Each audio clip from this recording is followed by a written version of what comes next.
Orphan girl invites janitor to school event. Everyone laughs at her. But in the end, he surprises everyone with his true identity. The late summer sun filtered through the tall windows of Roosevelt Elementary School, casting long slats of light onto the gleaming linoleum floors. Inside classroom 4B, the walls were freshly decorated with posters and construction paper leaves labeled with student names. Laughter echoed in the hallways, the scent of sharpened pencils and new books filling the air. It was the first day of school, and everywhere children reunited with friends, trading stories of their summer adventures. Everyone seemed to have someone, except Emily Carter. 10 years old and small for her age, Emily sat alone at the back of the room, her hands folded tightly in her lap. Her pale green backpack, neatly zipped and untouched, rested beside her feet. A tag still hung from the strap, swaying slightly with each shuffle of her nervous movement. She had learned long ago to sit quietly, to observe, and to wait. Life in foster care had taught her the value of being invisible, especially in new places where families were something other children took for granted. Mrs. Myers, her new teacher, clapped her hands at the front of the room, announcing in a bright, hopeful voice, "This year we're going to start something special, our very first family celebration night." Cheers and curious murmurs spread among the students. "It's a chance for you to bring someone special," she continued, "someone who means a lot to you. Your mom, dad, grandparent, aunt, uncle, or anyone who feels like family. We'll have performances, snacks, and lots of fun." Emily's chest tightened. She kept her eyes fixed on the poster behind Mrs. Myers, pretending to listen without truly hearing. Her classmates buzzed with excitement. "I'm bringing my dad," one boy shouted. "My big sister's flying in for it." Another girl beamed. Emily quietly stared at the empty chair next to her, the one no one had yet claimed. The one she silently imagined would stay that way, even on family night. The bell rang for lunch. As the students spilled into the hallways, laughing and talking, Emily trailed behind, her eyes low. In the cafeteria, she sat at the end of a table, picking at her food, while trying not to listen to the ongoing chatter about who was bringing who. She thought of her last placement, how the Wilsons had returned her to the agency just before the summer break. Too quiet, they had said, not a good fit. After lunch, while other students raced to recess, Emily wandered slowly down the hallway. Her fingers traced the cold edge of the lockers as she walked. She reached the end of the hall where the light was dimmer and the laughter didn't echo as loudly. That was when she saw him. Mr. Thomas Reynolds, the school janitor. He was an older man, quiet and gentle in the way he moved. With silver-streaked hair tucked beneath a faded cap and a mop in hand, he wiped the hallway floor in slow, deliberate circles. His brown uniform hung loosely on his frame, and his eyes, though tired, carried a softness that caught Emily's attention. He hummed a tune she didn't recognize, low and comforting, and didn't seem to notice her at first. She watched as he paused, adjusted his cap, and reached into his pocket for a cloth to clean a stubborn smudge on the wall. Something about the way he worked, silent, careful, unnoticed, felt achingly familiar. She wondered if he ever had someone to bring to a celebration, if he would even be invited. Suddenly the hallway lights flickered overhead. Mr. Thomas looked up and gave a small chuckle, muttering, "Old wiring," before returning to his task. Emily stayed a moment longer, her feet planted firmly in place. A quiet idea, barely formed, stirred in her chest. She didn't know much about Mr. Thomas, only that he was always there before the first bell and long after the last. He never raised his voice. He never looked rushed. He didn't laugh at her, like the other kids sometimes did. And in that quiet corner of the hallway as he worked without an audience, Emily felt something shift. Maybe, she thought, as she watched him gently polish the floor until it shone. Just maybe. Her gaze lingered on him for a moment longer. Then she turned and walked back to class, her heart beating a little faster than before. And in her mind, the image of an empty chair was slowly being replaced by something else, something warmer, a possibility. The idea was forming. Emily Carter was used to hesitation. It lived in her fingertips, in the corners of her words, in every pause before she asked for help or raised her hand in class. That morning, as she sat at her desk tracing the edge of a notebook with her thumb, her mind was far from the spelling quiz in front of her. It drifted back to the quiet hallway, to the janitor who had been there every day of her short life at Roosevelt Elementary. Mr. Thomas Reynolds, always in the background, always alone, always kind. For the rest of the day, the idea clung to her like the scent of chalk dust. As the class buzzed around her, taping up paper chains and planning their family invitations, Emily stayed silent. Her classmates drew hearts and stars around the names of people they were proud to bring. One boy wrote "Mom" in huge bubble letters and colored it with glitter. Another girl drew a cartoon of her grandma holding a pie. Emily's paper remained blank. She looked at it, then out the window. Beyond the playground and the swing sets, she imagined Mr. Thomas finishing his work, wiping down railings and picking up wrappers that no one else noticed. She remembered how he had once opened the cafeteria door for her when her hands were full. He didn't say anything, just smiled gently, as if he had always seen her even when the world didn't. By the time the bell rang at the end of the day, her palms were sweaty. Her legs moved on their own as she walked past the office, turned down the quiet corridor, and stopped near the custodian's closet. The mop bucket sat beside the door, and from inside, she could hear the soft squeak of rubber gloves and the clink of tools being placed on a shelf. Her heart thudded against her ribs, loud enough she was certain he would hear it. She knocked lightly on the doorframe. The sound felt impossibly small. Mr. Thomas looked up. He was crouched by a low shelf organizing bottles of cleaner. His cap was slightly askew, and his eyes, though tired, lit up when he saw her. "Well, hey there, Miss Emily," he said, straightening slowly. "You lost?" She shook her head and stepped inside the doorway. Her voice caught in her throat, but she forced it out. "No, I wanted to ask you something." His expression softened, and he leaned slightly on his mop handle, giving her his full attention. "There's this TUT event," she began, staring at a crack in the tile near his foot. "Family celebration night. Everyone's bringing someone.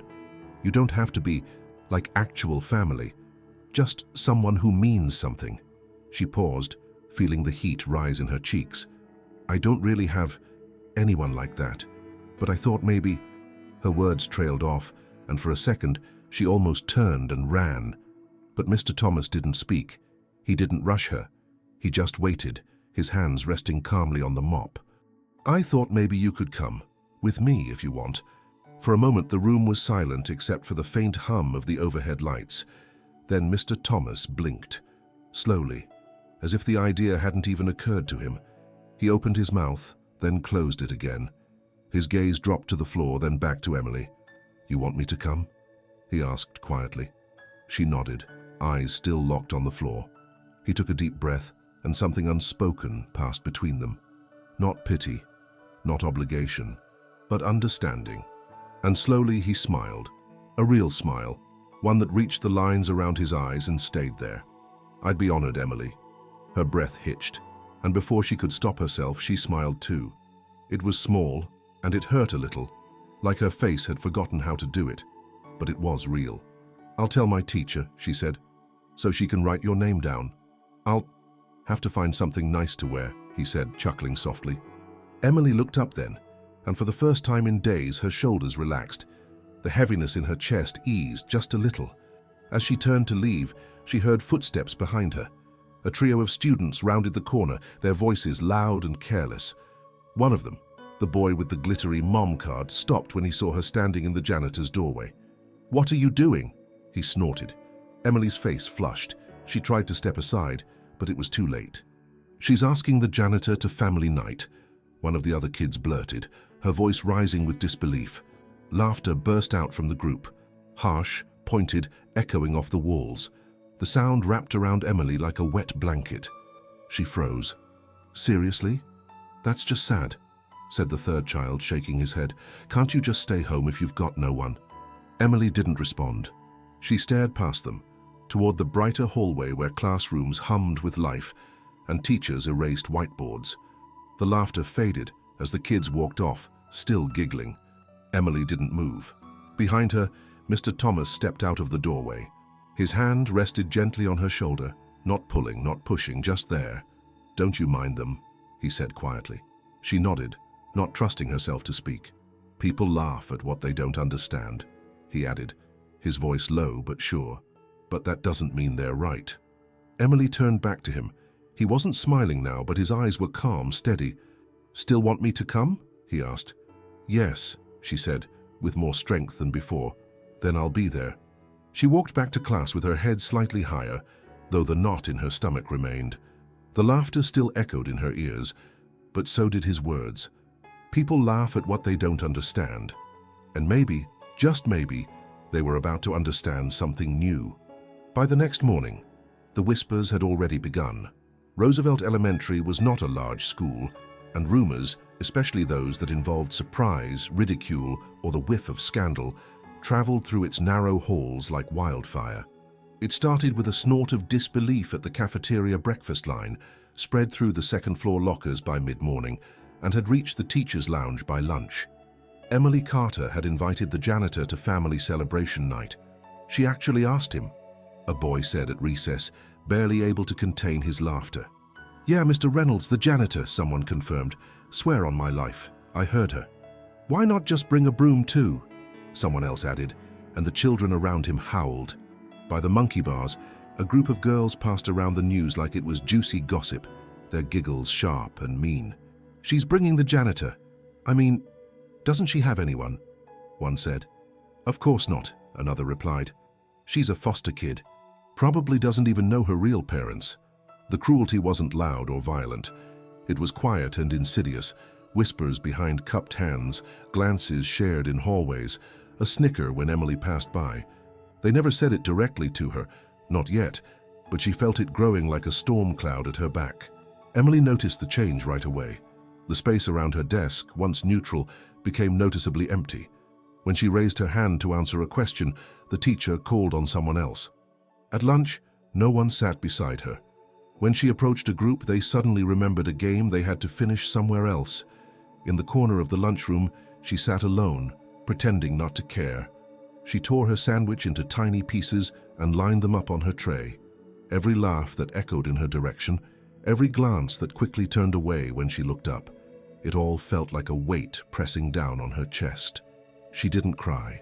She had learned not to, especially at school. Tears made you weak. Tears made them laugh harder.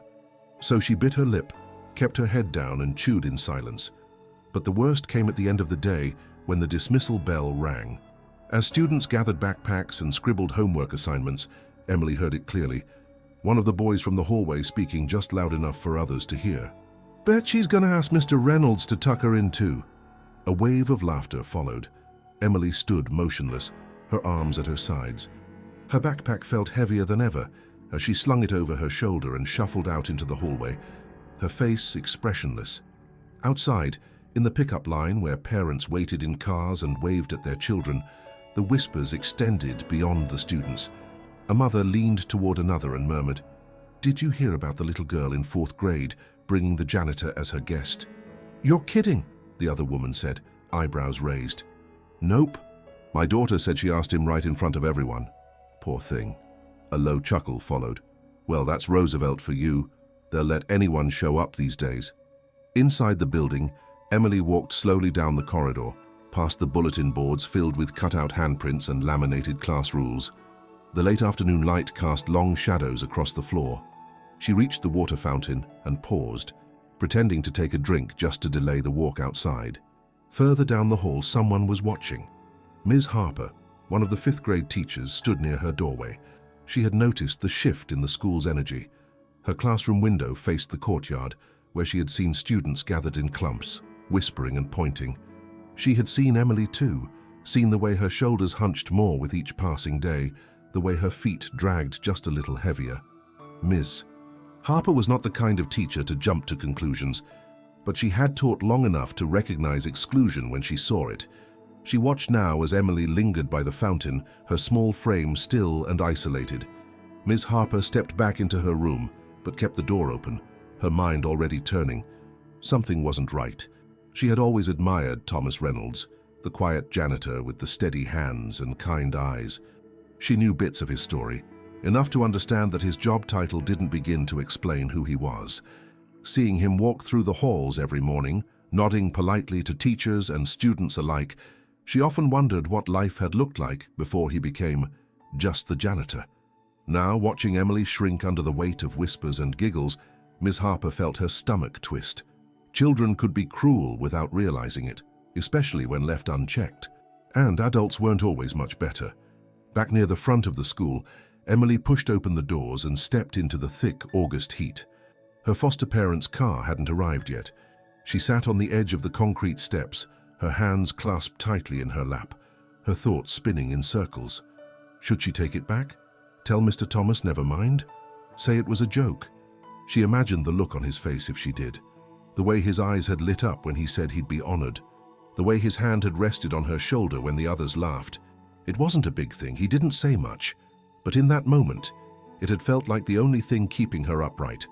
She didn't want to be the girl who invited the janitor, but she didn't want to be the girl who abandoned the only person who had said yes either. Somewhere behind her, a teacher closed a window. A car engine rumbled. A child laughed across the parking lot. But Emily sat still, her eyes fixed on the sidewalk, her fingers twisting in her lap. Back inside, Miss Harper returned to her desk. She pulled out the stack of student lists and the memo about family celebration night. As she scanned the names, her eyes found Emily's. Beside it, the guest column was filled in, written neatly in the child's careful print. Mr. Thomas Reynolds. Miss Harper set the paper down and leaned back in her chair. The sun had dipped behind the trees outside, casting the room in amber light. Something would need to change, she thought, and if no one else was going to step in to do it, maybe it had to start with her. The following days blurred into one another like rain smearing ink across paper. Emily Carter moved through them in silence, her footsteps soft, her gaze lowered. Her notebooks remained shut during free writing time, her lunch untouched. The same chair in the cafeteria, the same desk in the classroom, the same spot by the window at recess. It all blended into a routine of trying not to be seen, trying even harder not to feel. The laughter had dulled, not because it had stopped, but because it had become background noise like the buzz of fluorescent lights or the hum of the air conditioner. She had learned to expect the glances, the smirks, the occasional whisper barely muffled behind cupped hands. That's her. She asked him, the janitor. And worst of all, poor thing, the invitation she had offered so quietly, so bravely, now felt like a mistake she couldn't undo. With each passing day, her resolve weakened. Maybe she had been foolish. Maybe she had been selfish to ask him. He didn't need this kind of attention. He didn't deserve the stares, the jokes, the judgment. If only she had kept the idea to herself. And so, she avoided him. If she saw the green cart at the end of the hall, she ducked into a bathroom. If she heard the soft hum of his whistling while sweeping the stairwell, she took the longer route to class. It wasn't anger that kept her away. It was shame, thick, hot, suffocating shame that made her cheeks burn and her stomach churn. Mr. Thomas noticed, of course. The hallway felt different without the small echo of her footsteps trailing behind him. He had never expected the invitation, but once it came, it had meant something, more than she could have known. And now that silence had returned between them, it carried a weight heavier than any mop bucket. He didn't press her, he didn't ask why, but he prepared anyway. Late one evening, long after the final bell had rung and the last car had left the pickup line, Mr. Thomas remained at the school quietly finishing his duties. The building was still, the kind of stillness that invited memory. He moved slowly through the halls, touching the banisters he had polished, the windows he had cleaned, the corners he had swept for years. But his thoughts weren't in the school. They were in the past. Back in his small two-room apartment at the edge of town, he took off his cap and hung it by the door just as he always did. He made a cup of tea, the same blend his wife used to brew, and sat in his worn armchair without turning on the television. After a long silence, he leaned forward and reached beneath his bed. There, wrapped in a faded blue towel, was an old wooden box, rough around the edges, its hinges slightly rusted. He hadn't opened it in years. Not since the day he folded the last of her scarves, boxed up the last of her books, and placed the photo frame on the mantel where it still stood. With careful hands, he placed the box on his lap and opened it. Inside were photographs, some curled and yellowed with time. A young man in a sharp navy suit standing beside a rocket model. Another, shaking hands with a senator during a university event. There were medals too, tokens from his work in aerospace engineering, back when his hands were steadier, his days longer, and his future tethered to the stars. But beneath the photographs and the clippings, tucked beneath a certificate for innovation in design, was a small note. The ink had faded, but the words were still clear. Never stop giving people a reason to believe. He read it twice, then again, slower. His wife had written it on their anniversary years ago. She had slipped it into his coat pocket before a company gala, smiling at him like she always did when he doubted himself. It had been their quiet promise to each other, to stay generous, to stay grounded, to see others even when the world refused to. After she died, the engineering work had felt empty. He left it all behind, not out of grief but out of need. He needed to be somewhere that reminded him life was still happening, somewhere he could still do quiet good. That's why he chose the school. That's why he stayed. And that's why Emily's invitation had meant more than he could say. He lifted the note from the box, unfolded it with care, and held it in the light. Then, as if answering a question that had lingered between them, he nodded to himself and slipped the note into his jacket pocket. He would not let her regret asking. The next morning, Emily arrived early, hoping to get to class before the others. As she hurried down the corridor, she nearly collided with Ms. Harper. "Good morning, Emily," the teacher said gently. "Morning," Emily murmured, trying to slip past. "Ms." Harper didn't stop her, but she called after her in a quiet voice. "You know, bravery sometimes comes with a storm, but it still counts as bravery." Emily didn't turn back. She didn't know how to answer that. She wasn't feeling brave. She was feeling lost and small and foolish. The hours passed slowly. She avoided the cafeteria, eating half a sandwich on the stairwell instead. She skipped recess and sat in the library, staring at a book she didn't read. She wondered if Mr. Thomas had changed his mind. Maybe he had heard the laughter too. Maybe he regretted saying yes. But when the final bell rang and she walked through the main hallway, she saw him. Mr. Thomas stood by the entrance, cap in hand, sweeping the last of the dust from the floor. He looked up as she passed and offered a quiet nod, not forced, not expectant, just steady. Emily hesitated. Then, for the first time in days, she met his eyes. He smiled. Soft, patient, kind. And though she didn't smile back, she nodded. Once, slightly. Enough. That evening, after the school emptied and silence returned to the corridors, Mr. Thomas Reynolds walked slowly through the darkened hallways. He moved with the careful rhythm of someone who had learned to carry his past without letting it weigh him down. The broom glided across the polished floors, but his mind was far from the walls of Roosevelt Elementary. The moment Emily had looked him in the eyes again, hesitant, almost imperceptible but honest, had stayed with him all day. That small nod had rekindled something he hadn't felt in years, a sense of purpose, a flicker of belonging. When he finally returned to his apartment, the air was still, the same way it had been every night since she passed. The furniture, though clean and orderly, held a certain stillness, not cold, but paused, as though waiting for music that no longer played. He set his cap down on the hook, placed his shoes by the door, and walked to the small table where the evening sun cast long streaks of gold across the wood. He poured himself a glass of water, but his eyes drifted once more toward the bedroom. Drawn by something deeper than nostalgia, he returned to the old wooden box beneath the bed, the same one he had opened the night before. This time, he placed it carefully on the floor beside his chair, flicked on the lamp and began to sort through its contents more slowly. Photograph after photograph revealed a life most would never associate with the quiet janitor at Roosevelt. A younger Thomas, sharp-jawed and bright-eyed, stood in labs surrounded by colleagues in white coats. Another photo showed him with a team pointing at a blueprint nearly as tall as he was. Next to that, a letter framed by careful handwriting, his own notes scribbled during a NASA collaboration in the late 1980s. Tucked into a worn envelope was a newspaper clipping. Its edges were soft with age, and the ink had faded in parts, but the headline was still legible. Local engineer receives Lifetime Achievement Award for Aerospace Innovations.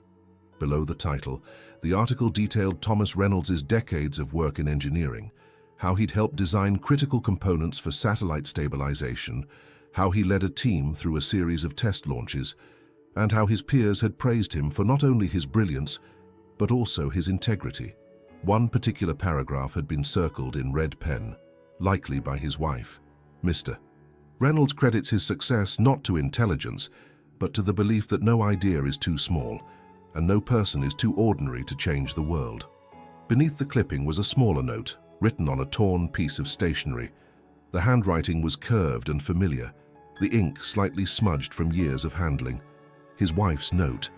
He read it aloud in a whisper, as though repeating it might summon her presence. Never stop giving people a reason to believe. He let the words linger in the room.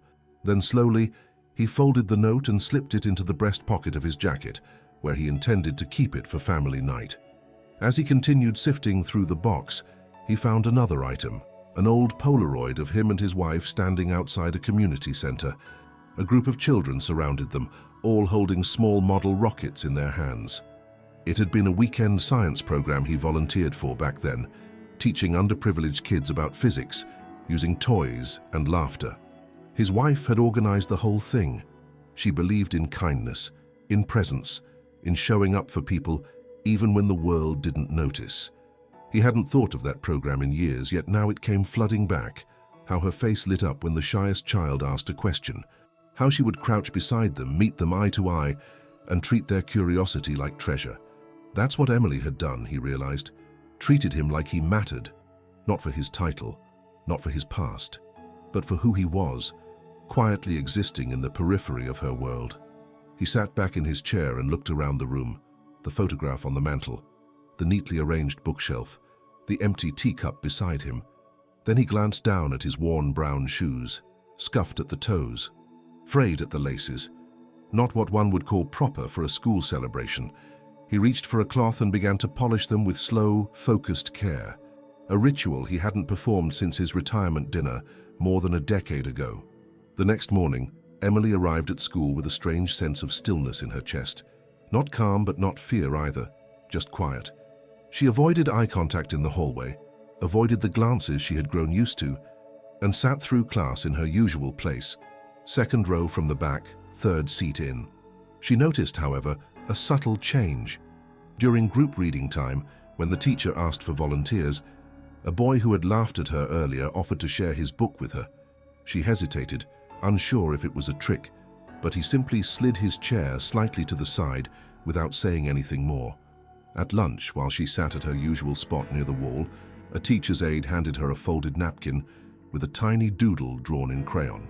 A little girl from first grade had drawn it. Emily recognized her from reading Buddies. The drawing was of two stick figures, one small with a bow in her hair, the other tall, holding a mop. Above them, a simple caption, "Friends." Emily stared at it for a long time, then carefully folded it and placed it in her backpack. Later that afternoon, when class was dismissed for recess, Ms. Harper caught her before she left the room. "Emily," she said gently, "do you have a moment?" Emily nodded and followed her to the back of the classroom. Ms. Harper knelt to her eye level, her voice low and sincere. "I just wanted to say I'm proud of you. What you did, it took courage, and I think it's something a lot of people could learn from." Emily didn't speak, but she nodded, just barely. "Ms." Harper smiled softly and let her go. At the far end of the hallway, Mr. Thomas was wiping down the drinking fountains. As he leaned forward, the corner of a note peeked from the pocket of his jacket. He paused, then gently pressed it flat against his chest. Family celebration night was just days away, and both of them, in their own quiet corners of the world, were preparing for something neither fully understood, but both were beginning to believe in. The day of family celebration night began with a hush over Roosevelt Elementary that felt different from the usual hum of routine. Decorations had been added to the main hallway, colorful streamers curled from the ceiling, and hand-painted posters bearing phrases like "celebrating our families" and "everyone belongs" fluttered slightly whenever someone passed. Teachers moved briskly, finalizing student performances and setting up folding chairs in the auditorium. Outside, the late summer sun dipped behind thick clouds, casting a silvery light that made the school's brick walls look softer, more inviting. Emily Carter arrived at school in silence, clutching a worn copy of a chapter book she pretended to read on the bus. Her stomach had been in knots since she opened her eyes that morning. The cafeteria was buzzing with excited talk about who was coming that evening. "My grandpa flew in from Chicago," one girl said, holding up a picture of her family. Another boy bragged that his uncle, a firefighter, would be wearing his uniform. Everywhere students discussed outfits, food, and plans. Emily stayed quiet. She hadn't spoken to Mr. Thomas since that brief hallway exchange, but every night she had imagined him preparing. She imagined him sitting alone, picking out a shirt, maybe polishing those old shoes again. Part of her still expected him not to come. Not because he didn't care, but because maybe he'd think better of it. Maybe he'd decide it wasn't his place. By mid-afternoon, the atmosphere had shifted. Students were excused early to prepare. Classrooms became makeshift dressing rooms. Parents began to arrive, lining up outside the school with flowers, baked goods, and camera phones at the ready. Music drifted faintly from the auditorium. Children rushed between classrooms, adjusting ribbons, fixing buttons, and practicing lines. Emily changed into her best outfit, a navy dress with a simple bow at the back. It had been in her foster closet since before summer, something she never wore for fear of drawing attention. She kept her head down as she slipped it on, pulling the sleeves into place with careful hands. She checked herself in the mirror, then quickly turned away. She didn't want to see the empty space beside her. As she walked to the auditorium, her shoes echoed softly against the linoleum. The hallway was alive with energy, students reuniting with loved ones, and teachers greeting parents warmly. Emily passed clusters of families embracing, laughing, and snapping photos. She walked alone, weaving through the noise like a thread through fabric, her heart pounding harder with every step. Inside the auditorium, the air buzzed with anticipation. Rows of chairs had been arranged in neat lines. A makeshift stage, adorned with streamers and student art, stood at the front. The space filled quickly. Children bounced in their seats, pointing out relatives and whispering excitedly. Emily slipped into an empty seat near the middle, her hands folded tightly in her lap. She didn't look around. She didn't need to. The seat beside her remained empty. 10 minutes passed, then 15. Her fingers curled around the edge of her dress. The lights dimmed slightly as a teacher tapped the microphone, calling for quiet. Emily stared at the stage, refusing to blink. Then she heard it, a low rustle behind her, the soft creak of the auditorium door. A moment of movement, and then footsteps, measured, quiet, familiar. She turned slowly. There, just inside the doorway, stood Mr. Thomas Reynolds. He wore a dark grey blazer that fit a little too loose, but had clearly been pressed with care. His shoes, polished to a muted shine, caught the light with each step. He had trimmed his beard. His shirt, tucked neatly into his trousers, was a pale blue that matched the small pin on his lapel. An old service pin from his engineering days, dulled by time but unmistakable. For a second, the room seemed to pause. A teacher near the back whispered something under her breath. A few parents exchanged glances. Murmurs began to rise. "Is that the janitor?" someone said, not quite whispering. Emily froze. He saw her instantly. His eyes met hers with calm certainty. No hesitation, no second guessing, just a quiet, steady presence. He walked down the aisle, and every step seemed to echo louder than the last, not from sound but from the shift in attention. Heads turned, conversations dropped, children stared. A boy nudged his mother, pointing. Emily felt the weight of it all pressing down, every glance, every whisper, every moment she had dreaded. But then Mr. Thomas reached her, and he smiled. Without a word, he took the empty seat beside her. She looked up at him. He nodded once, gently, and though her throat tightened, though she wanted to cry and hide and disappear, she nodded back. The principal approached the microphone, her voice breaking the silence. "Welcome, everyone, to Roosevelt's first family celebration night. We're so glad you're here."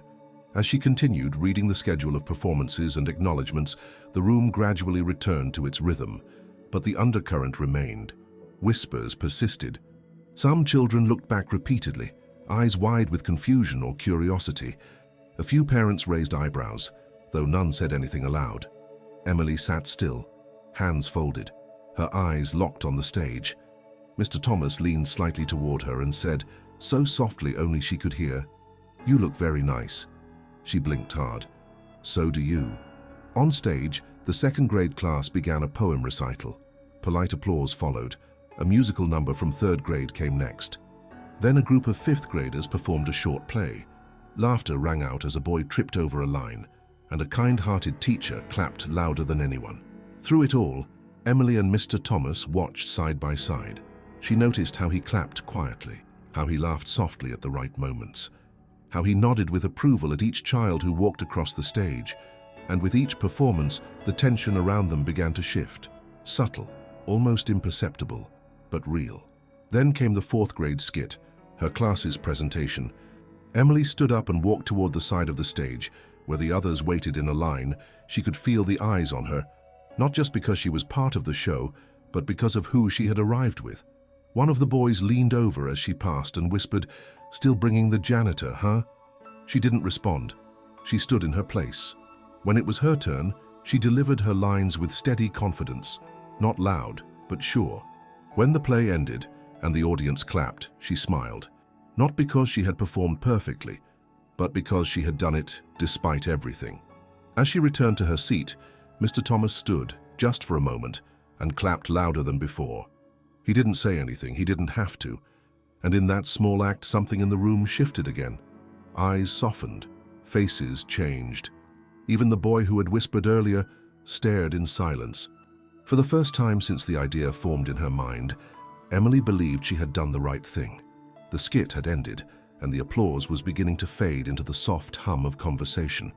Parents shifted in their seats, whispering to one another while children tugged at sleeves and pointed at the refreshment tables in the back of the auditorium. But even as the program moved forward, the presence of Mr. Thomas Reynolds in the crowd remained a quiet ripple beneath the surface of the evening. Though no one spoke it aloud, many still watched him. A few glanced at Emily with something between confusion and surprise. Yet she sat straighter than she had all week. Mr. Thomas turned slightly toward her. "You did just fine, kiddo," he said gently, his voice steady and warm. Emily looked up at him, her eyes shining, not with tears, but with something quieter. Relief, perhaps, or gratitude. She nodded, unable to speak for a moment. The words he had spoken, so simple, held more weight than anything she had heard in days. He hadn't praised her to impress others. He hadn't tried to make her feel special with exaggeration. He had simply told her the truth, and she believed him. As the next group prepared to take the stage, Emily leaned closer. "Would you like to see the art displays?" she asked. Mr. Thomas smiled. "I'd like that." They stood together and moved quietly toward the hallway outside the auditorium, where student artwork lined the walls. Each piece was mounted carefully on colored paper, some with ribbons attached, others with brief descriptions written in blocky handwriting. Children moved between the displays with their families, pointing out their own drawings or paintings, laughing at the sillier pieces. Emily led him slowly, pausing in front of each piece she recognized. "This one's mine," she said, stopping before a watercolor painting. It was simple, a tree with a bright blue sky behind it, but Mr. Thomas studied it as though it were framed in a gallery. "Beautiful," he said. "I like the way you painted the sky. Feels like it's still moving." Emily flushed with quiet pride. No one had described her art that way before. Most teachers had only nodded and moved on. But he looked closer, always closer. They moved down the hall, and Emily began to relax. With Mr. Thomas beside her, the world felt less sharp. A few parents passed them, glancing briefly, but no one said anything unkind.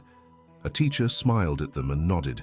Even one of the students who had laughed earlier stopped and muttered, "Cool painting," before rushing off to rejoin his family. Mr. Thomas chuckled softly. "Think that's the first compliment I've gotten tonight." Emily grinned, and for a moment it felt like a normal night. Just a child and her guest. No whispers, no judgment. But the illusion didn't last long. As they returned to the auditorium, a boy from her class, Jason, was waiting near the doorway with two friends. He spotted them and nudged the others. "Well, look who it is," Jason said, arms crossed. "Still playing house with the janitor?" Emily froze. Her stomach dropped. A few other kids nearby turned to look. Jason took a step closer, his voice louder now. "What's next? He gonna clean up after the snacks too?" Emily's throat tightened, but before she could respond, one of Jason's friends laughed and added, "Maybe he'll sweep the stage after the show." The laughter hit her like a slap. But before it could take root in her chest, before the heat could rise to her face, Mr. Thomas stepped forward.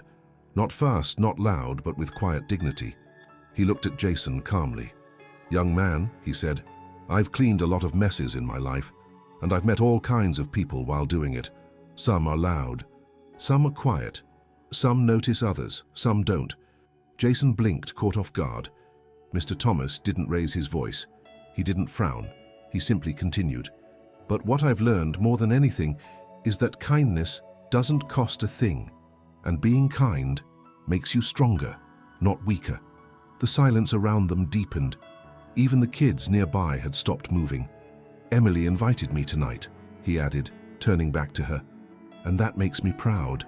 Proud to be here. Proud to stand beside her. Jason said nothing. His face was red, but not with shame, more with confusion, as though he couldn't understand how his words had failed to sting the way he intended. Emily looked up at Mr. Thomas, her fear dissolving. Then, with a steady voice, she said to Jason, I didn't ask him to come because I had no one else. I asked him because he's someone I respect. You wouldn't understand that. Jason's mouth opened slightly, but no words came out. Someone nearby clapped, just once, then another. A few parents who had seen the exchange joined in, not loud, not forced, but with slow, sincere approval. Jason turned away, muttering something under his breath, and disappeared into the crowd. Emily turned back to Mr. Thomas. He was still calm, still smiling the same quiet smile he always wore. Thank you, she said softly. He looked down at her. I didn't do anything you wouldn't have done. They returned to their seats just as the next performance began, a musical number performed by the second graders with tambourines and colorful scarves. The music was cheerful, and the audience clapped along.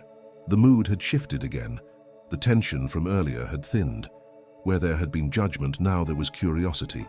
Where there had been ridicule, now there was silence, or even something like admiration. Emily glanced around the auditorium. She noticed that no one was whispering anymore. No one was pointing. They were watching the stage, listening. And a few, she realized, were watching Mr. Thomas not with confusion, but with something closer to respect. As the performance ended, and the applause filled the room once again, Emily leaned toward him. I'm glad you came. He nodded. So am I. That moment stayed with her, not as a single act of defiance or courage, but as the beginning of something.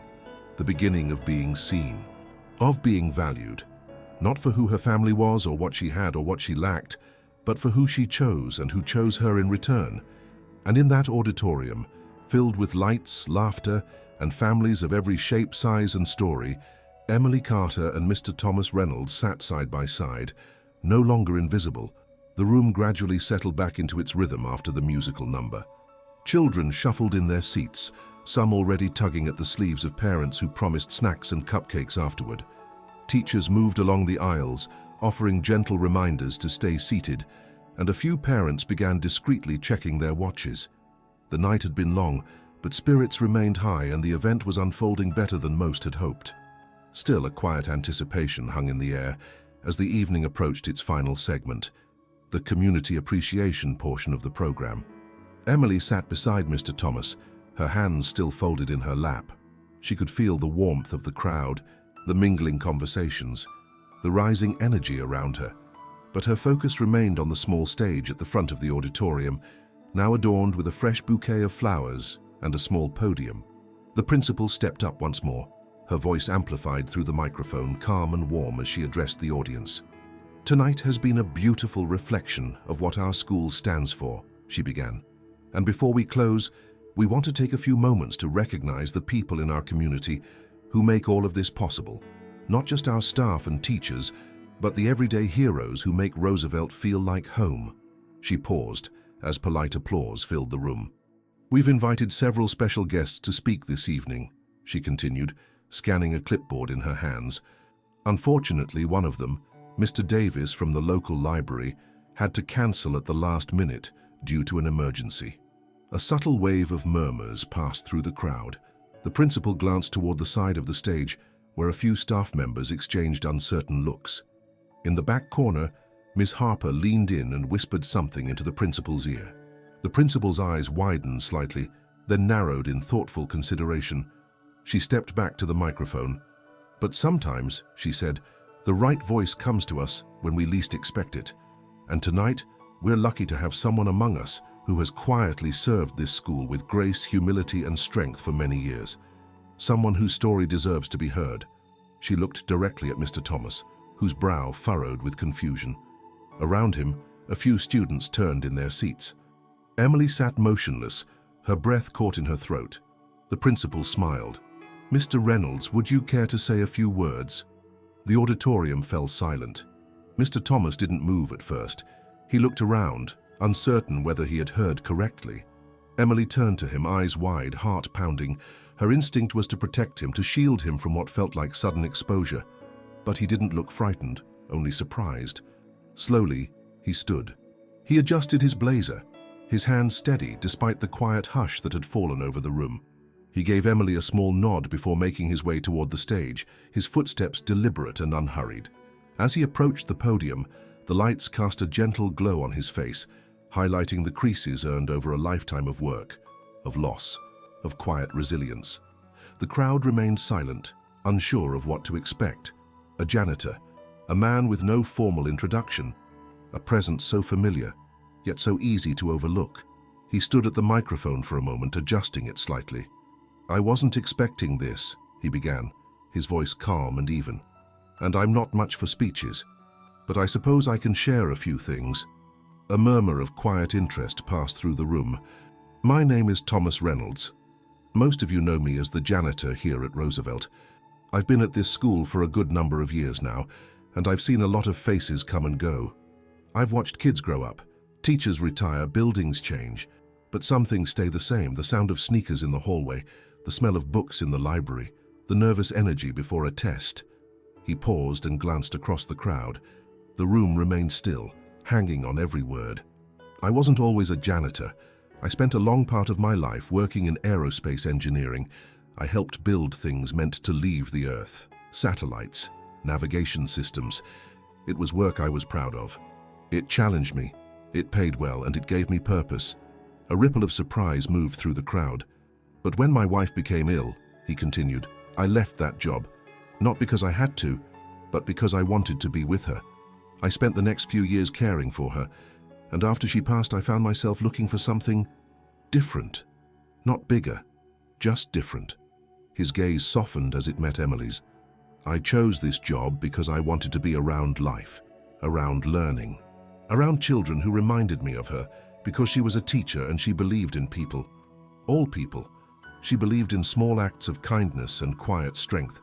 And so, I swept the floors and cleaned the windows and showed up each day, not because I had to, but because I still had something to give." The room was silent, a collective stillness wrapped in respect.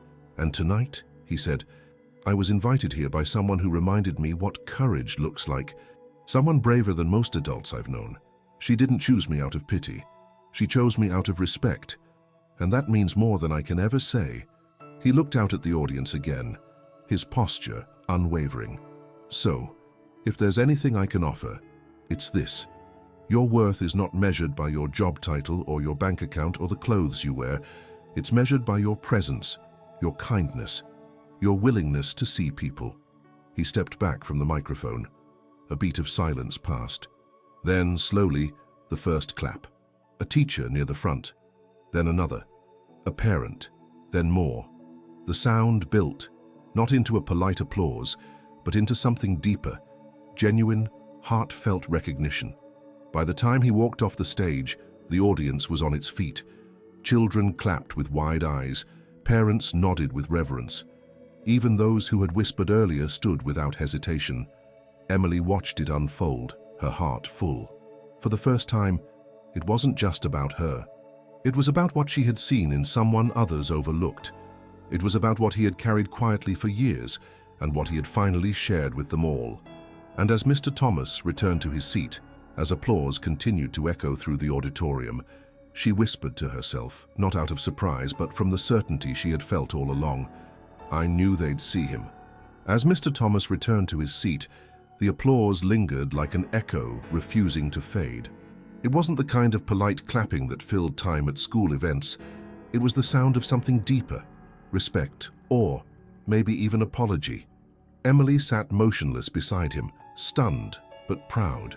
For so long she had heard people dismiss him, with no more than a nod or a glance.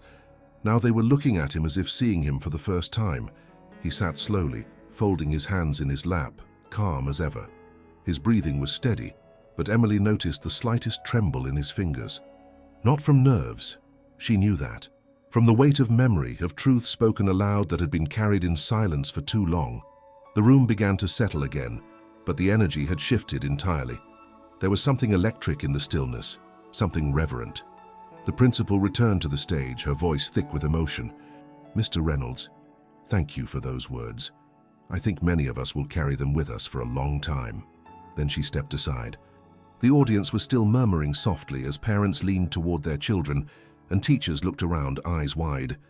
Miss Harper stood near the back wall, her arms crossed, face unreadable, but clearly moved. She had known bits and pieces of his story, vague references to another life, small hints in the way he carried himself, but never like this, never so full and open. "Did he really say he was an engineer?" someone whispered behind Emily. "Like a real one?"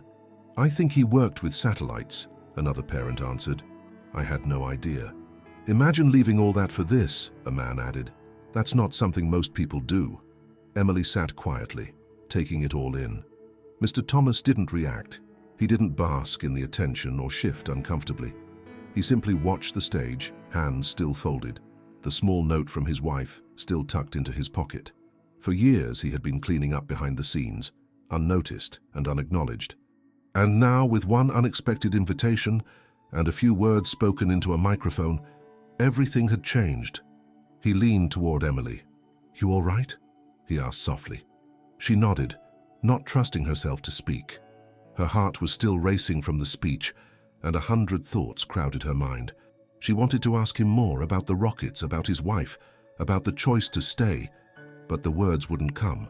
So instead, she smiled. "Mr." Thomas looked out at the audience and then said with a small laugh, "Didn't expect to be the show tonight." She laughed too, quietly. "You were the best part." From the corner of the stage, the music teacher whispered something to the MC, and the next act was announced. A short student performance involving music and poetry, but the air was still thick with the moment that had just passed. Students shuffled on stage, nervously reciting their lines, but many eyes remained on Mr. Thomas. Even the children who had been whispering earlier now seemed uncertain, like they had misjudged something important and were only beginning to realize it. Jason, the boy who had mocked Emily earlier, sat 2 rows ahead. He kept turning in his seat to sneak glances back at them. His face wasn't smug now. It was tight with something else, maybe confusion, maybe regret. He whispered something to the girl beside him, but she didn't laugh. She just looked down. When the performance ended, the principal returned once more. "Before we close tonight's celebration," she said, "I'd like to invite anyone who wishes to offer thanks or share a brief story to step forward. Sometimes the most unexpected voices carry the most powerful truths, and tonight reminded us of that." There was a pause, a long, uncertain silence. Then a parent stood. It was a woman Emily had seen before at school pickup, always busy, always in a rush. She stepped to the microphone slowly, cleared her throat and said, "I didn't plan to speak tonight, but after hearing Mr. Reynolds, I just wanted to say something." She turned to him. "My son's in 2nd grade. Every morning he talks about how the hallways are always clean, how the floors shine. I never thought about who made that happen. I never asked. And I think a lot of us have forgotten that being seen, being acknowledged, shouldn't depend on your job. Thank you for reminding us." She stepped down. More applause. Then a father stood up and shared a similar thought, then a teacher, then another parent. Each one, in their own words, spoke not just about gratitude, but about awakening, about seeing the people around them differently, people like Mr. Reynolds, who had shown up every day, rain or shine, quietly holding the school together. Emily listened, stunned. She had thought inviting him would be enough. She had hoped, at best, to feel less alone. But this was bigger. This was transformation. Not just of how they saw him, but how they saw each other, how they saw her. No one was laughing anymore. No one was whispering behind her back. In fact, for the first time in her life at Roosevelt Elementary, people were turning toward her with something entirely different in their expressions. Not pity, not curiosity, respect. As the last parent finished speaking, the principal took the stage again. Tonight, we didn't just celebrate family. We celebrated courage, we celebrated kindness, and we remembered that the people who show up day after day without asking for thanks are the ones who often teach us the most. She stepped down, and the event concluded. The crowd began to disperse, but many people lingered. Some walked over to Mr. Thomas, shaking his hand. Others leaned in to say thank you, to apologize for what they had once overlooked. Children pointed, whispered to their parents with wide eyes, clearly seeing him as something far more than a man with a mop. And Emily, standing beside him, felt taller than she ever had. They left the auditorium together, walking down the now quiet hallway. The posters still fluttered. The lights hummed, but everything had changed. "I didn't know they'd ask you to speak," Emily said. Mr. Thomas chuckled. "Neither did I. I'm glad they did." He looked down at her. "Me too." And with that, they stepped into the night air, the doors closing behind them, the weight of 1,000 small moments finally being seen for what they were, acts of quiet, unshakable grace. The air outside the school was warm and still, the sun having fully set behind the tree line. Parents and children poured out of the auditorium, their conversations buzzing with energy. Laughter floated across the parking lot. Some families paused to take photos near the entrance. Others packed cars with leftover cupcakes and bouquets meant for teachers. But one cluster of people remained inside, still gathered in the hallway leading to the auditorium. They weren't waiting for autographs or selfies. They were waiting for Mr. Thomas Reynolds. Emily stood quietly beside him, watching as the line of people formed, not out of obligation, but out of genuine admiration. Adults she had never seen speak to him were now offering heartfelt words. Teachers who had passed him in the halls for years without more than a nod now looked him in the eye. Some even hugged him. The janitor, the man they had never really seen, had become the heart of the evening. And it wasn't over yet. As the line shortened, the principal returned and approached Mr. Thomas again. She placed a hand lightly on his shoulder and said, "Would you mind joining me back on stage for just a moment?" Her voice was warm, filled with a mixture of pride and something else. Hope, maybe, or reconciliation. He hesitated. "I've already said more than I usually say in a month." She smiled. "Just trust me." Emily followed them back into the auditorium. Many families had already left, but several dozen people still lingered in their seats, talking quietly. When the principal returned to the microphone, the chatter faded again. "Before we officially close," she said, "I just wanted to take a moment to acknowledge something important." Mr. Thomas stood a few feet behind her, hands clasped behind his back. Tonight was meant to be a celebration of family. And what we've learned, what we've been shown, is that family can take many shapes. Sometimes it's not about shared blood or matching names. Sometimes it's about presence, about choosing to stand with someone when they need you most. She turned slightly and motioned for him to join her. Slowly, he stepped forward. "This man," she continued, "has been part of our school for many years. He has kept our hallways safe and clean. He has shown up on snow days, on holidays, after events and before dawn. And tonight, thanks to a student with more insight than most adults, we learned just how extraordinary he truly is." She paused, then looked at Emily in the front row. Emily Carter reminded us what it means to recognize the value in someone, to look past uniforms and job titles and see the person standing behind them. Her courage brought us all here tonight. The audience, now growing in attention once more, began to clap. Slowly at first, then with more certainty. A standing ovation began to build, not just for Mr. Thomas, but for what he represented. Teachers stood, students stood, parents stood, some clapped with tears in their eyes. Others wiped their faces quietly, perhaps wondering how they had failed to notice him all this time. Emily looked around, heart racing, unsure whether to stand too. But then Mr. Thomas turned, made eye contact with her, and gave a small nod. She rose to her feet. The applause didn't fade quickly, it built, it sustained. It became something more than a gesture. It became a reckoning, a collective acknowledgement of how much had gone unseen. Mr. Thomas didn't wave or bow. He simply stood, one hand resting against his jacket where the note from his wife was tucked safely inside. When the applause finally began to settle, the principal offered him the microphone once more. He took it, hesitated only briefly, then said, "You've already given me more tonight than I ever expected. But if I may say one more thing, The room stilled again. Never forget the power of being kind to someone you think you understand, because often we don't see the whole story. We only see what's on the surface, and what's on the surface rarely tells the truth. He glanced down, then looked up at the crowd again. Every person you meet is carrying something: pain, joy, memory, hope, sometimes all at once. Don't wait for a microphone or a stage to treat them like they matter. He handed the mic back. The applause began again, this time quieter, more solemn. Not out of surprise, but out of deep respect. Something had shifted in the fabric of the school. Not just for one night, not just for one man, but in the way they would look at each other going forward. After the final announcement, the lights dimmed and the crowd began to leave. But people kept approaching Mr. Thomas. A boy handed him a crayon drawing of a rocket ship. A mother clasped his hand and whispered something with tears in her eyes. A father, who hadn't looked at him once all year, offered a firm handshake and said, "Thank you for everything." Emily stood nearby watching it all unfold. She didn't need to speak. She had already done what she came to do. But as the last few families exited the building, Mr. Thomas turned to her and said quietly, "I never expected tonight to go this way." "Neither did I," she admitted, "but I'm glad it did." He smiled. "You gave me something I didn't know I needed." "So did you," she replied.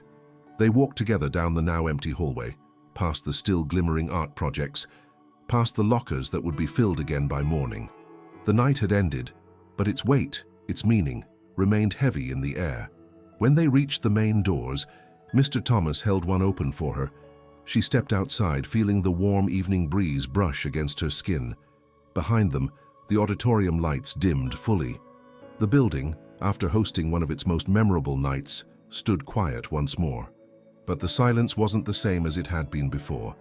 Now it was filled with something deeper: recognition, understanding, respect, and all of it born from a choice, a small, brave question asked by a 10-year-old girl to a man the world had forgotten to notice.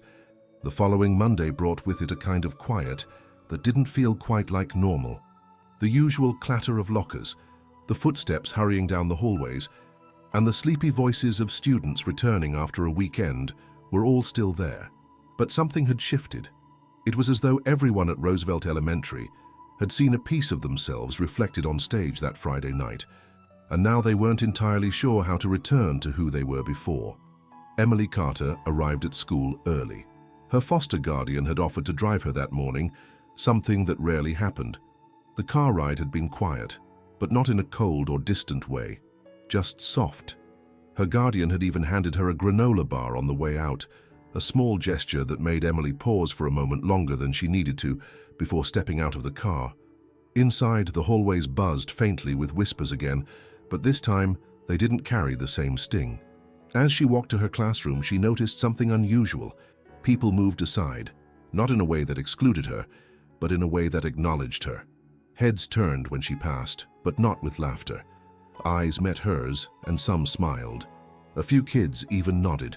One girl from her grade, someone who had never spoken to her directly, offered a quiet, "Hey, Emily." She responded with a small nod, unsure how to process the change. Ms. Harper greeted her at the classroom door. "Glad you're here early," she said. "Take your time settling in." Emily walked to her desk. On it sat a folded piece of construction paper, no name on the outside. She looked around, but no one was paying attention. She opened it carefully. Inside was a drawing of a hallway, meticulously sketched with colored pencils. At the center stood two stick figures, one small, with a dress and a braid, the other tall, with a mop and a gentle smile. At the top, written in neat, careful handwriting, were the words, "I'm sorry I laughed, you're braver than me." No signature, but she knew who it was. The handwriting belonged to Jason. She didn't smile, not yet. She just folded the paper again and tucked it into her backpack, right next to the drawing the little girl had given her on family night. Slowly, her hands began to relax on the desk. Later that morning, Ms. Harper asked the class to reflect on the event. It wasn't part of the curriculum, but she said it was important to talk about things that mattered. She asked the students to write letters of appreciation or apology or simply observation. As the class scribbled away, Emily wrote nothing. Not because she had nothing to say, but because everything she had wanted to say had already been said that night. Instead, she looked out the window, letting the light hit her face. For once, she didn't feel the need to hide.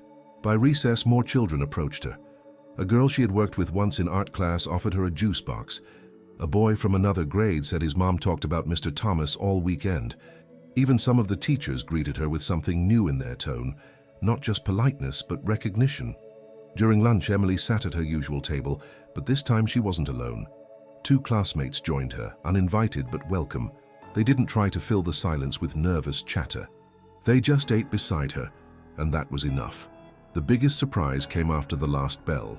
She was walking toward the exit when she noticed a familiar figure waiting near the main office.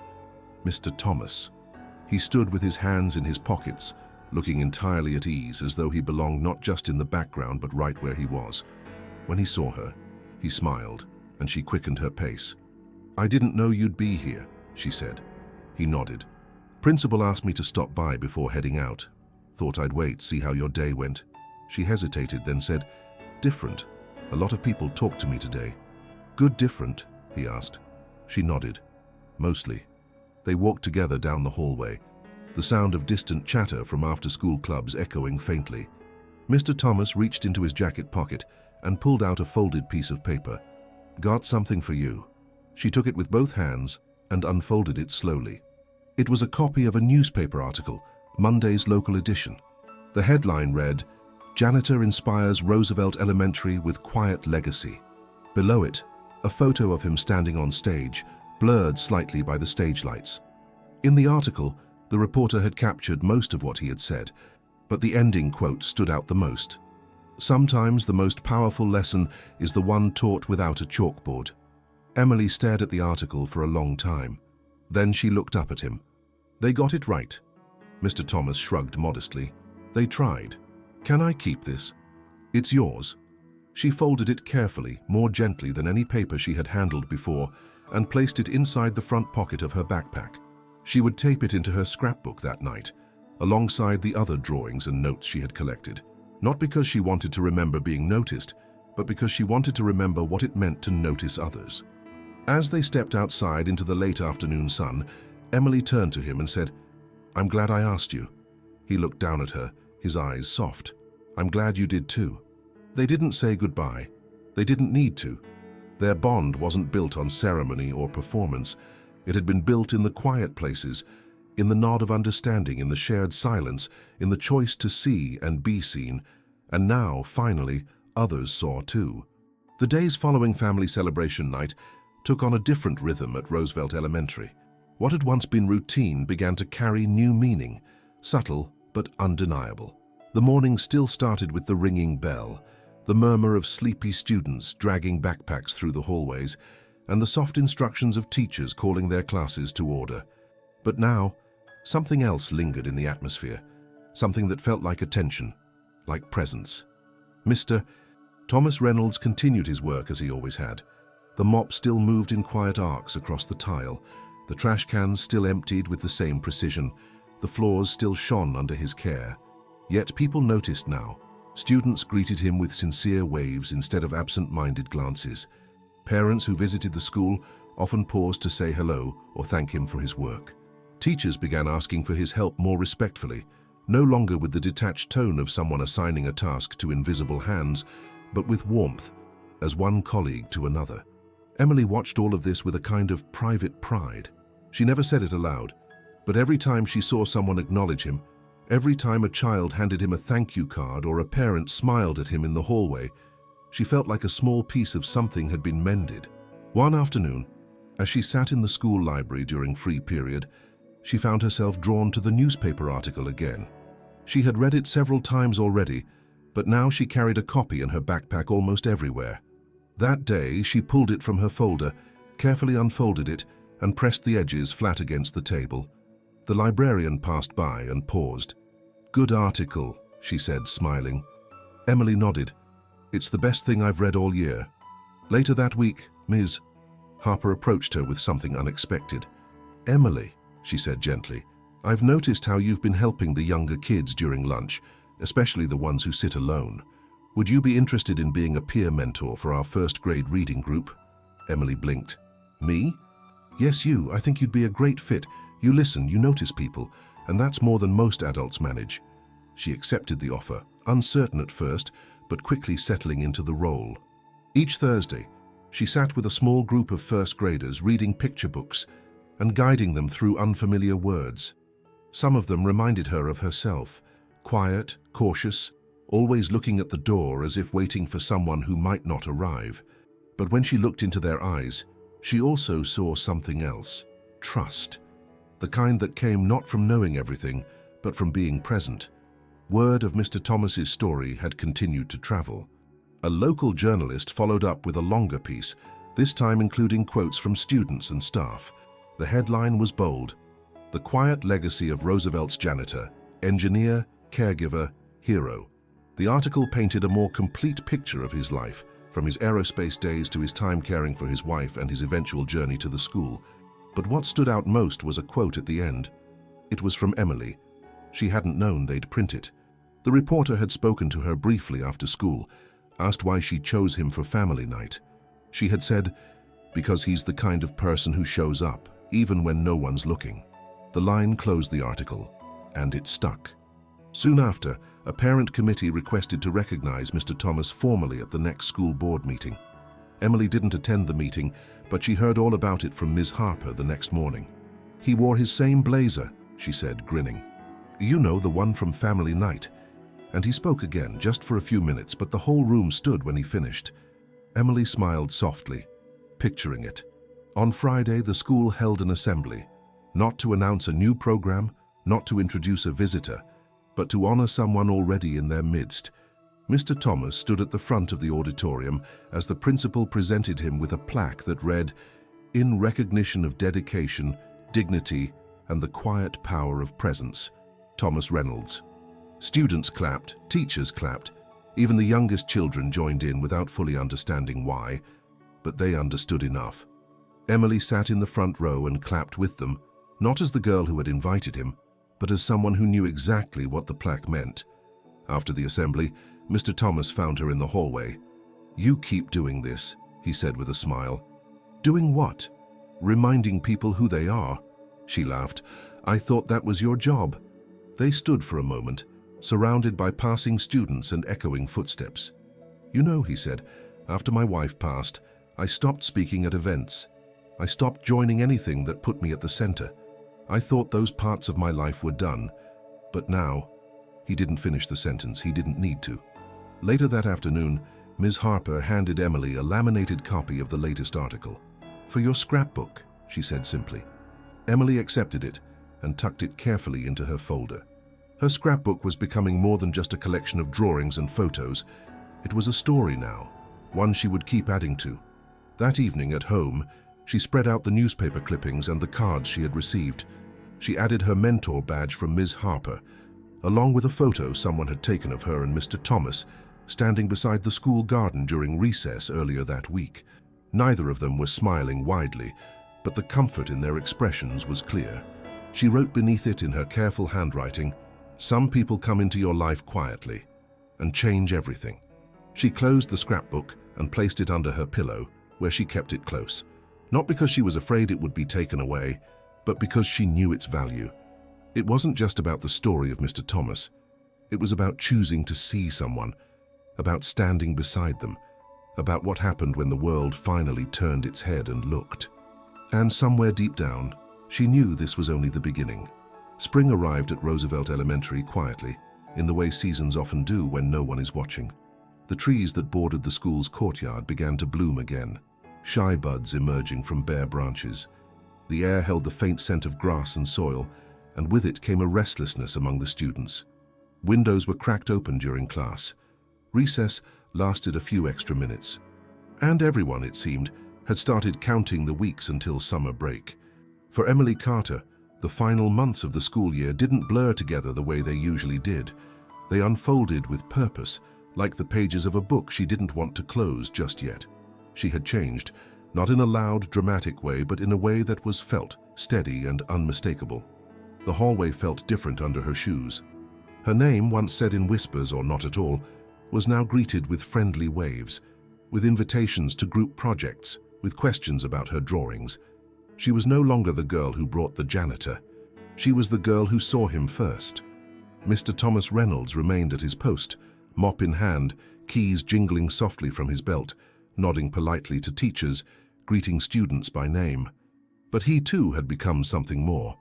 He was no longer just the custodian. He had been interviewed on the local radio, honored at a school board meeting, and quoted in the city's Sunday editorial under a column titled Unsung Teachers. He had received a handwritten letter from the superintendent, and while he remained humble through it all, something about his walk had changed. His back straighter, his gaze lifted, not from pride, but from recognition. The final event of the year was the annual Spring Open House, a tradition that brought families through the school's hallways one last time before summer. Artwork was displayed in every corridor. Science projects filled the gymnasium. Classrooms became galleries of achievement, essays taped to the walls, math games set out on desks, construction paper portraits hung like medals of honor. Each year, a student from each grade was asked to present a brief speech or a token of gratitude to someone who had made a difference in their life. The choice was left entirely to the student. Ms. Harper had approached Emily 2 weeks earlier, offering her the opportunity to represent the 4th grade. "You don't have to," she had said, "but I thought you might like the chance to say something." Emily had nodded without hesitation. On the night of the open house, the school buzzed with voices and laughter. The air was thick with the smells of lemonade, paper, and springtime. Emily stood in the hallway near her classroom, wearing a soft blue dress and holding a small card she had written and rewritten at least 10 times. Mr. Thomas was there, of course, though not in his work uniform. He wore a collared shirt with a simple sweater vest, his shoes polished once again. He had not expected to be part of the program. He was there only to observe, to cheer for the children, to support Emily if she needed him. But she had other plans. When the time came, the principal called the crowd into the cafeteria, which had been rearranged to host the brief ceremony. Rows of folding chairs filled the space. A makeshift stage was set with a microphone, and the overhead lights flickered slightly before settling into their glow. Students took turns stepping forward. A 1st grader thanked his crossing guard. A 2nd grader presented a small bouquet to her older sister. A 3rd grader honored the school nurse. Each speech was met with applause, some tears, and warm smiles. Then it was Emily's turn. She stepped up to the microphone, her knees slightly shaky, but her voice steady. "Good evening," she began. "My name is Emily Carter. I'm in the 4th grade, and I was asked to choose someone who made a difference in my life this year." She paused, looking out at the crowd. Dozens of faces watched her, students, parents, teachers, and in the 2nd row, sitting just left of center, was Mr. Thomas. "I thought about a lot of people," she continued. "Teachers who helped me, friends I've made, people who stood by me when I was scared. But the person who made the biggest difference wasn't someone anyone expected." She looked directly at him now. "Mr. Thomas Reynolds, will you please come up here?" A few people turned, surprised. "Mr." Thomas blinked, startled, then slowly stood. He didn't rush. He walked with the same calm that always marked his steps, even as a wave of murmurs filled the room. When he reached the stage, Emily handed him the card. She didn't read it aloud. Instead, she took the microphone again and said, "I could read this, but it's just words. And what you did for me, what you've done for this school, can't be explained in a sentence. Mr." Thomas stood beside her, the card held gently in his large weathered hands. He didn't speak. He simply looked at her the way he always had, with quiet encouragement and steady warmth. Emily turned back to the audience. "Family isn't always who you're born with," she said. "Sometimes it's who shows up every day when no one else does, when you're scared, when you're quiet, when you think you don't matter." She paused, letting the words settle. "I didn't have anyone to bring to family night. So I asked Mr. Thomas and he said yes. That was the first time in my life someone said yes and really meant it." The room was utterly still. "He didn't just show up that night. He shows up every day, for all of us, even when we don't notice, even when we forget to say thank you." She turned back to him one last time. "Thank you for choosing to be part of this school. Thank you for being part of my family." A beat of silence followed. Then the audience stood, all of them. Not just in applause, but in unity. Parents, teachers, children, even the youngest students clapped with the understanding that something sacred had just been shared. Mr. Thomas looked down at her, his eyes misted, and placed one hand gently on her shoulder. They stood there for a long moment, two people who had found each other not by blood or obligation, but by choice. Afterward, as the crowd filtered out, many approached them, some with tears, others with gratitude.